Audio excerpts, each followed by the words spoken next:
வந்து நான் சொல்கிறதே எதுவுமே கேட்க மாட்டான். நான் என்னால் தான் படிக்க முடியல, உன்னை நல்லா படிக்க வைக்கணும் அப்படி சொல்லிட்டு இது பண்ணுவேன். ஆக்சுவலாக அவங்களுக்கு படிக்க முடியல, சரி உங்களையாவது நல்லபடியாக படிக்க வைக்கணும்னு நினைக்கிறாங்க. ஆனால் நீங்கள் அது சரியாக கேட்க மாட்டேங்கிறீங்க. அவள் பேசி இந்த மாதிரி நீ இந்த மாதிரி பண்ணு அப்படின்னு சொல்லணும் ஃபஸ்ட்டு. அவள் எப்படின்னா உடனே அடிக்க ஆரம்பிச்சிடா. அவள் பேசாமையே இருந்து சைலண்ட்டாக இருந்து ஒரு இது பண்ணுறா.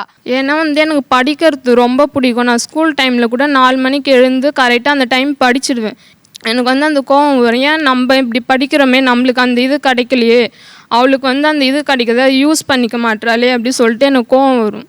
அப்போ வீட்டோட நிலைமை சரியில்லை சார். அப்போ வந்து லேண்ட் வந்து சேல் பண்ணுற மாதிரி இருந்தது. எங்கள் வீட்டு இருக்கிற வீடு. நான் என்ன கேட்குறேன், வீட்டில் கடன் இருக்குது, அக்கா படிக்கலை, அம்மா அப்பா சிரமத்தில் இருக்காங்க, இதுக்கெல்லாம் ஒரே சொல்யூஷன் தீர்வு யாரு? நான் தான் சார். நீங்கள் தானே. அப்போ நீங்கள் பொறுப்பாக இல்லாமல் இருக்கு சார். நான் இந்தமாரி நான் ஐபிஎஸ் ஆகணும்னு இருக்கு. இவ எப்படின்னா நான் வந்து எந்த நேரமும் ஃபோன் நோண்டினே இருக்கா மாதிரியே என்னை வந்து பிரதிபலிக்கிறா. ஒருவேளை நீங்கள் வேலைக்கு போகிறதுனால நம்ம கஷ்டப்பட்டு வேலை பார்க்குறோம், என்ன பொறுப்பு இல்லாமல் சுற்றுறா அப்படிங்கிற மாதிரி உங்களுக்கு தோணுது? சார் அப்படி சொன்னா வச்சு அவள் படிப்பான்னு சொல்லிட்டு தான் நான் அந்த மனசுலேருந்து நான் எப்போவுமே நீ அரியர் வச்சிடுவேன், ஃபைல் ஆகிடுவேன் சொல்லிட்டு நான் சொல்லுவேனே தவிர, ஆனால் சாமிக்கிட்ட வேண்டிக்கும் போது ஐயோ நான் இன்றைக்கி இப்படி சொல்லிட்டேனே, அப்படிலாம் நடக்கக்கூடாது அப்படி சொல்லிட்டு தினமும் கோவிலுக்கு போய் வேண்டிட்டு தான் போவேனே. சாமிகிட்ட வேண்டப்போ என்னென்னலாம் வேண்டுவீங்க? இன்னொரு டைம் கிடச்சிதுன்னா இன்னொரு தடவை நான் என்னால் காலேஜ் போக முடியுமா அப்படி சொல்லிட்டு இந்த டைம் எப்போ கிடைக்கும்னு சொல்லிட்டு நான் ட்ரை பண்ணிகிட்டே இருக்கேன். ஆனால் ஒரு நாளும் அதை தடுக்கிறதுக்கு தான் இது பண்ணுறாங்களே தவிர எனக்கு யாரும் ஹெல்ப் பண்ண இது பண்ணுறது இல்லை சார்.